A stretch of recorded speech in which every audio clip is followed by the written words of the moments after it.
Unresponsive at this time. ETA about 2 minutes. Anything further?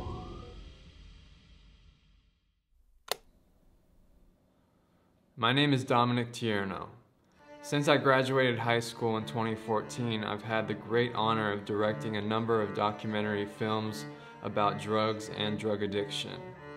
Our mission is to revolutionize drug education by telling real-life stories that motivate young people to make one of the most important decisions of their life, and that's the decision to not use drugs. 2020 was the worst year for drug overdose deaths that we have ever seen. In the beginning of summer in 2020, I came across this article. A 14-year-old kid from a town I grew up in had died from what appeared to be a drug overdose. He's a smart, funny guy who, like many kids, was struggling with some anxiety issues and decided that he would turn to drugs to see if he could help himself with that. What happened was he went and bought this pill, this Oxycontin pill, from a guy he had known because he thought that pill might ease the pain of what he was going through mentally.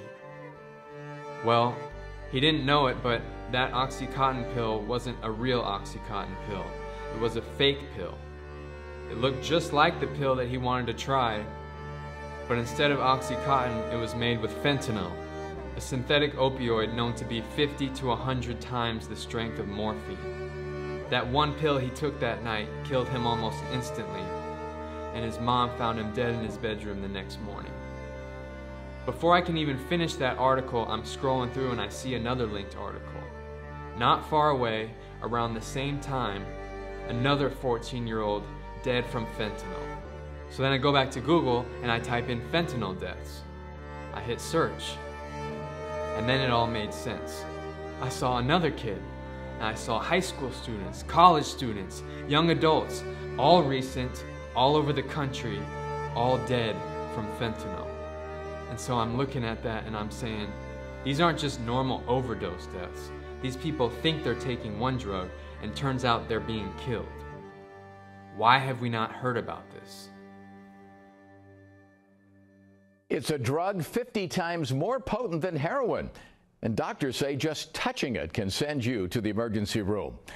We're talking about the synthetic opioid fentanyl. The first time I heard about fentanyl was my sister busting in my house being like, don't touch anything in his room, it's fentanyl. And I'm like, I don't even know what you're talking about. Like, I have no idea what's going on right now. So most people haven't heard of this because we haven't been talking about it. Back in 2013, when it first started showing up, only about 3% of drug users were dying from it. Now we're looking at over 50% of drug deaths being attributed to fentanyl. If Alexander could have got a lesson, I wish he knew about fentanyl. I wish he understood that fentanyl poisoning is real and that every time you try something, you're playing with your life. It is pill roulette every time you try it. As a mom of a kid that was just trying to experiment, that's where it is. As a mom of a kid that died just wanting to experiment, I wish I could just shake you and tell you and make it real for you. But I don't know how to do that. I won't be there when you're faced with these decisions. I know that if he knew the effects of his passing, it would crush him. He never intended for me to find him on his bedroom floor.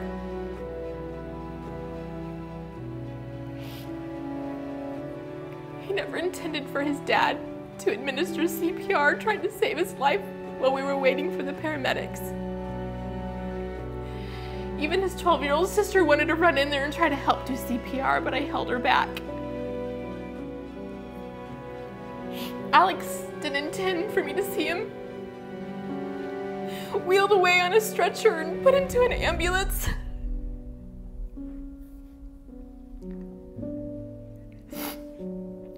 Alex had no intentions of me seeing him lying on a stainless steel table covered with a sheet with only his head showing.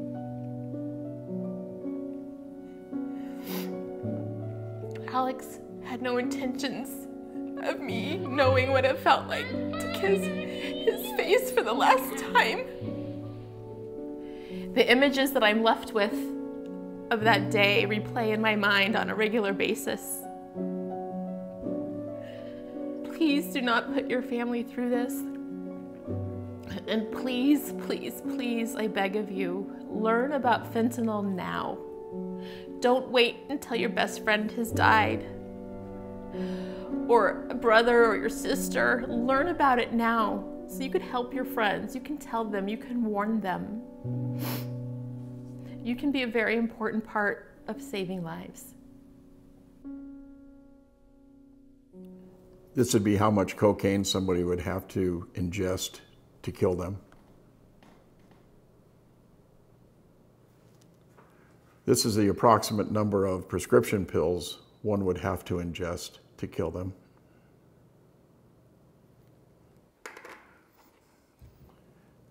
This is the amount of heroin the average person would have to ingest to kill them.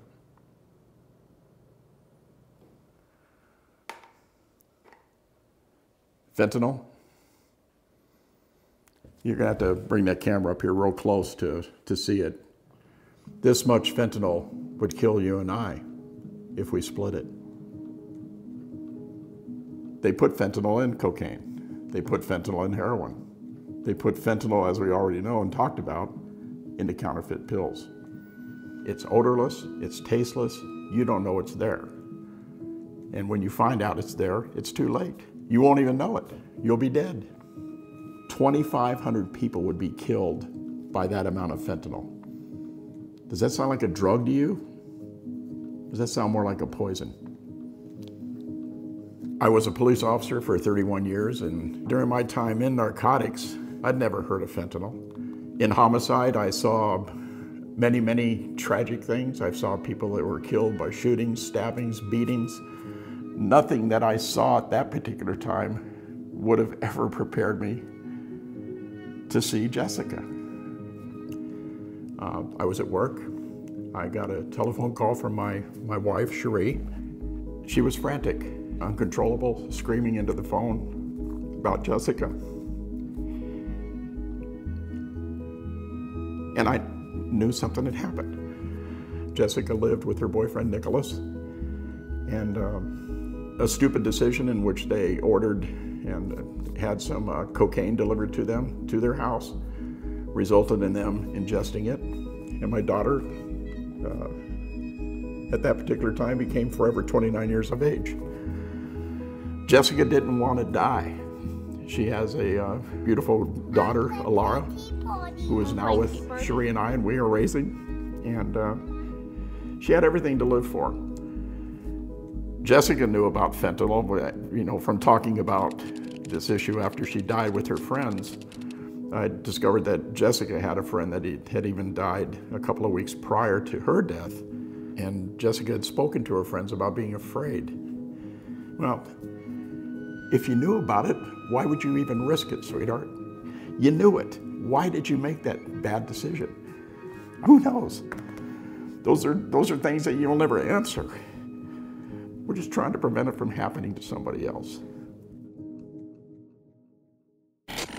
Dealers are using social media to show off what they've got, infiltrating feeds of ever younger teens curious about this flashy lifestyle. With more addicts and overdoses by the day, they've got drivers on demand delivering any drug to your door 24/7. Social media app has changed the game when it comes to narcotics. Fentanyl's all over the place, and just massive amounts of it. And some of them are going to fall trap to that.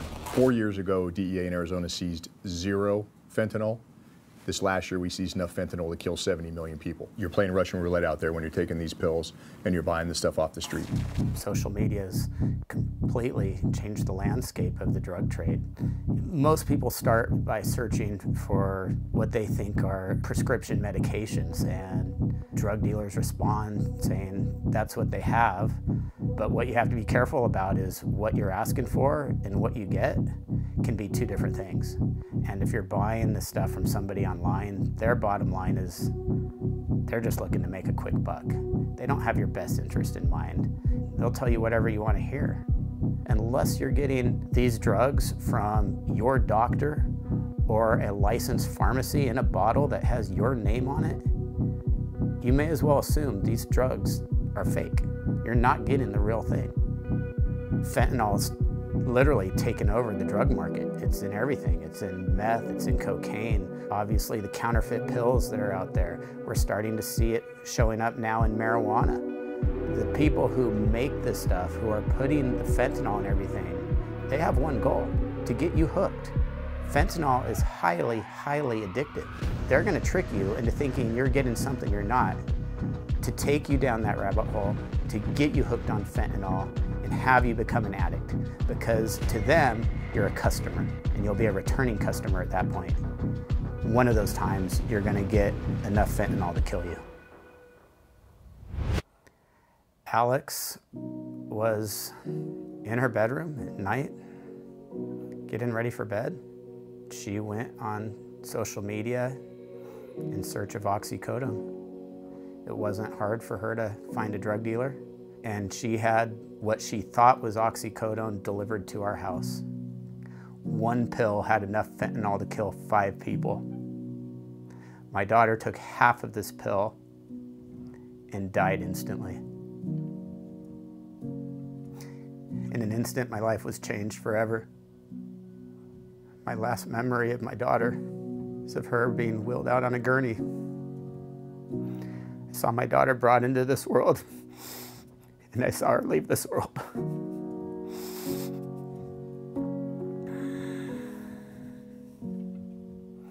I have 4 daughters and a beautiful wife. Every time we take a family picture, I don't see who's there, I see who's missing.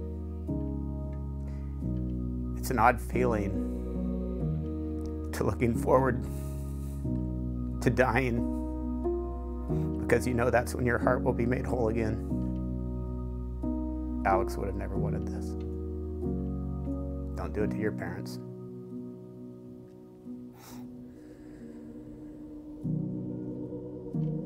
It's the end of the world at the palm of my hand. If you can't come with me, I'll understand.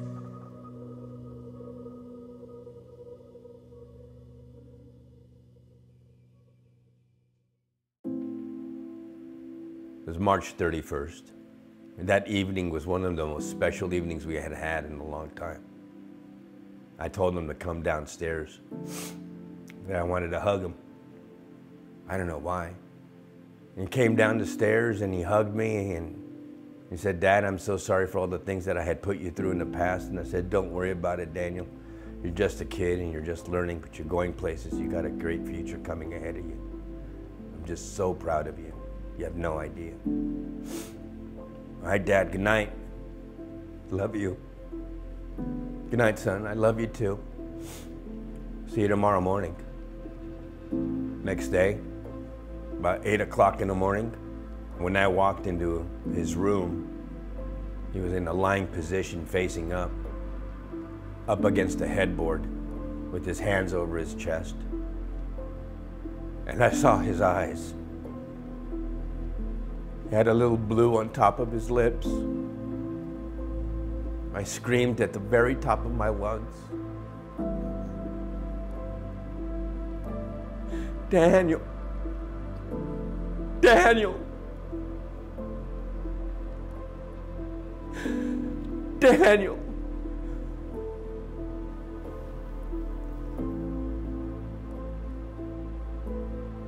I called the paramedics. They carried him down the stairs and put him on the first floor and started doing chest compressions. And then they took him to Los Angeles Children's Hospital where we were put in a waiting room. And later on that evening, a team of doctors came in. And it said, your boy is just a shell of a boy that he was before. He's not coming back. My only child.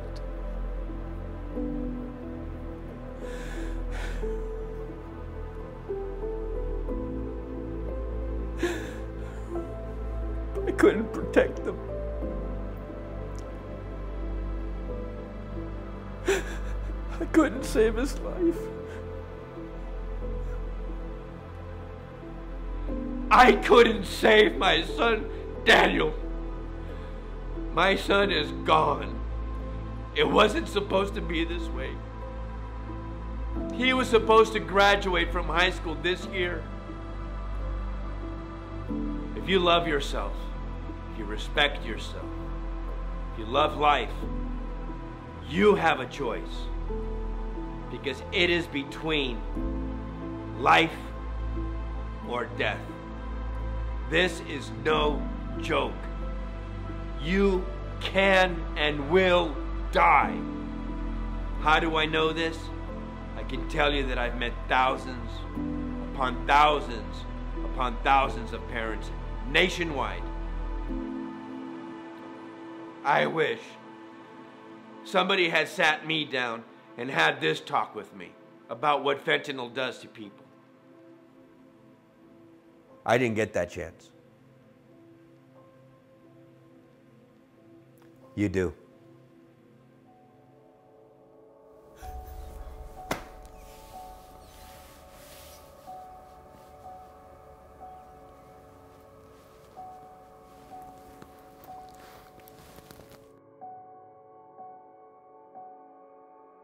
You know, there's always been one main problem with the films that we make, and it's the reason why we try to keep them as real and as relatable as possible. People just so commonly think that it will not happen to them. I'm talking about great people, nice people, cool people, intelligent people with big plans for the future, big potential. Gone because of one choice they didn't know would end their life. Fentanyl is coming for anyone and everyone. So the most important message that I can give to kids, to teens, young adults, anybody, is the same old message we've heard time and time again. And that's to really get serious about not even trying a drug. You see, back when we first started, I was telling kids not to use drugs because you might get hooked, you might get addicted. Now there's not even time for that. Now it's don't try a drug because you might actually not wake up tomorrow. You might actually not get another chance. One choice is all it takes. If you don't believe that, I guarantee you, at this point, there was someone very similar to you who wished they could be here right now to look into the camera and look into your eyes and say, don't do it. Please don't do it. Please, I wish I wouldn't have done it. Don't do it. Don't risk your life. So my question for you is, are you going to listen? Or will it be your family and your friends holding your picture, wishing they could have been there to tell you?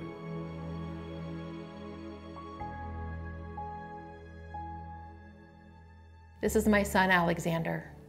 He died at 14 years old from fentanyl poisoning. This is our daughter, Jessica. She was 29 years old when she was killed by fentanyl. This is my daughter, Alex.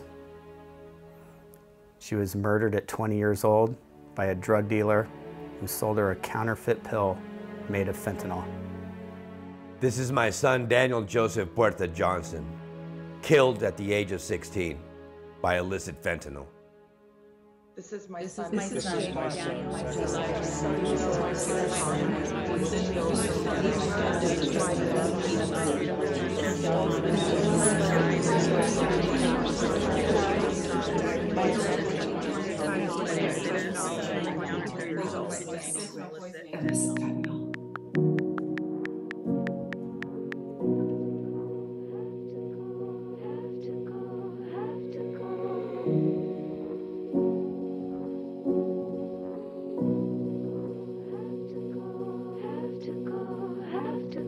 The end of the world at the palm of my hand. And if you can't call